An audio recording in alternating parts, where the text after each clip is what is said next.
समुद्र राशि। सिंधु माने समुद्र। आप लोगों ने समुद्र देखा किसी ने?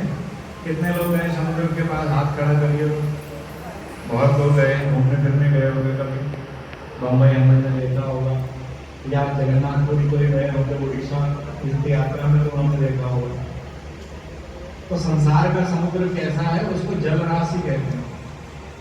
राशि माने समूह था, जल राशि माने जल का समूह विशेष।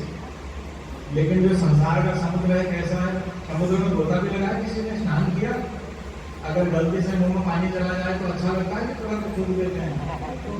खारा लगता है ना, खारा, बहुत नमकीन होता है। तो संसार का समुद्र तो खारा है। भगवान कैसे हैं? कह रहे भगवान आनंद के समुद्र हैं। अर्थात समुद्र कितना कि उसमें जल की कोई कमी नहीं, लेकिन खारा हमारे किसी काम का नहीं माने। परंतु भगवान के अंदर इतना आनंद है, इतना आनंद है कि आनंद का समुद्र है भगवान में। और भगवान ने सोचा जब सृष्टि बनाई तो सीकर ने त्रैलोक सुपासी, सीकर कहते हैं जैसे झाड़ू की सीख समझ लो या घास का तिनका, उस सीख को आप पानी में डुबा दो, बाल्टी में डुबाओ, गिलास में डुबाओ, या नदी में डुबाओ, कुएं में ओले में डुबाओ, तो समुद्र में डुबा दो। जब सीख को बाहर निकालोगे तो निखर करके पूरी सीख में से आखिरी में एक बूंद आ जाती है आगे। जैसे पानी आप डाल दिया तो आखिरी में जो बूंद आएगी एक, उस बूंद को कहते हैं सीकर, सीख का हिस्सा। तो भगवान ने सोचा कि ये मैंने जीव बना रखे हैं पृथ्वी में ही 3 लोकों में, तो इनको भी थोड़ा आनंद मिलना चाहिए। इनके जीवन में कष्ट ही कष्ट है, रोटी कमाने खाने में जूझते रहते हैं। तो भगवान ने क्या किया? अपने आनंद के समुद्र में से एक सीकर निकाला और उस सीकर को ऐसे छटका दिया महाराज। जैसे पहाड़ों में लोग चाय पीते समय ऐसे ऐसे कर देते हैं जरा गिलास में से, पुराने लोग, या कोई पानी भी पिए देखा तो ऐसे कर दिया। तो भगवान ने ऐसे समुद्र में से एक बूंद ऐसे छटका दिया। अब कितना मिला होगा तीनों लोगों में? बताओ तो कुछ भी नहीं। तो हमारे तुम्हारे हिस्से कितना आनंद आया? कुछ भी नहीं आया समुद्र की एक बूंद में से। भगवान के पास तो आनंद का समुद्र, लेकिन हम सबको दिया तीनों लोगों में एक बूंद। उसमें सब पशु पक्षी भी है, मनुष्य भी है, जीव भी। अर्थात देखा जाए हमारे हिस्से में कुछ नहीं आया, और फिर भी सबसे पूछो तो सबके जीवन में आनंद है। कोई कहता महाराज अपना मकान बना लिया, आनंद है। कोई कहता बच्चों की नौकरी लगी, महाराज आनंद है। कोई ने कहा बेटा बेटी का ब्याह हो गया, आनंद है। किसी ने कहा बच्चे विदेश चले गए, आनंद है। अब सोचो जब भगवान ने वो एक बूंद में से हमारे से जाने कितना आया हो, उस आनंद में हम सब इतने आनंदित हैं कि अपने आप को धन्य मानते हैं, बड़ी कृपा सब है। तो वास्तविक जिसको भगवान के चरण मिल जाएंगे उसको कितना आनंद मिलेगा।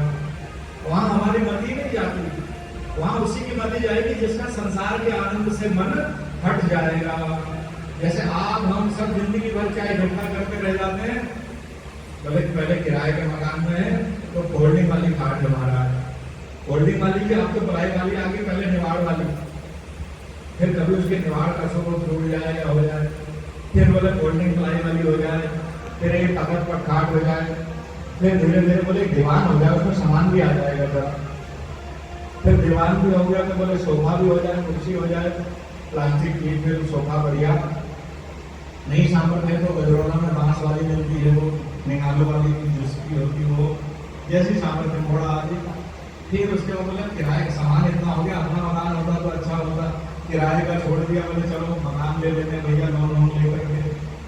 तो हमारी आवश्यकता इतने तक में रह जाती है कि हमारी जिंदगी लग्जरी बन जाए, सारी चीजें। बोले आते ही माना जब कुर्सी भी चुभ रही है, सोफा हो जाए बढ़िया, तो कमर भी सीधी हो जाए। क्यों? क्योंकि ये सुख देखने नहीं, जब तक इन सुखों से ऊपर नहीं उठेगा तब तक भगवान की ओर मन लगेगा नहीं। मीराबाई को जन्म से ये सारे सुख प्राप्त थे। वो तो राजमहल में पैदा हुई, राजकुमारी है, तो उसको तो वो कहती है मेरे तो मेरे गोपाल, आप सब भी कहते हो ना। आगे क्या है? दूसरों ना कोई, लेकिन वास्तविकता में दूसरों में कोई, केवल मीराबाई ने कहा। आप गा तो दो के साथ में मिलकर के कि मेरे तो गिरधर गोपाल दूसरों में कोई, लेकिन मेरे तो पति भी हैं, बच्चे भी हैं, मकान भी है, सब है। मीराबाई के मन से था दूसरों न कोई, क्योंकि राजमहल आदि सारा सुख त्याग करके असमन जल सींच सींच प्रेम बेल बोई, अब तो बेल फैल गई, आनंद फल हुई, तब वो आनंद मिलता है जो आनंद कह रहे हैं।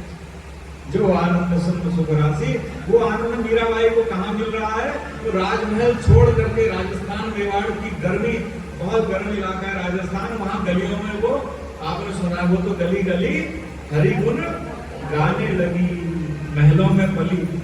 बताइए ऐसी अवस्था। तो वो अवस्था, वो आनंद किसी किसी को मिलेगा, सूरदास को मिलता है, तुलसीदास को मिलता है, कबीर को मिलता है, रैदास को मिलता है, मीराबाई को मिलता है। जब संसार के आनंद से मन ऊपर उठ जाता है तब। अगर भगवान में आनंद न होता तो इतने साधु संत आप देखते हो, भिक्षुक लोग से भी रहते हैं, अलग अलग रहते हैं, वनों में जंगलों में तपस्या कर रहे हैं, नहीं घर बार छोड़ के 2 दिन 4 दिन 10 दिन निकलते, 1 साल निकलते, देखते कि यहाँ कुछ आनंद नहीं है तो वापस लौट आते महाराज। बेफालतू अपना समय जीवन कौन खराब करेगा? लेकिन नहीं, वास्तविक आनंद तो भगवान के चरणों में है। जिसको उनकी लगन लग जाती है तो उनके लिए संसार फीका हो जाता है।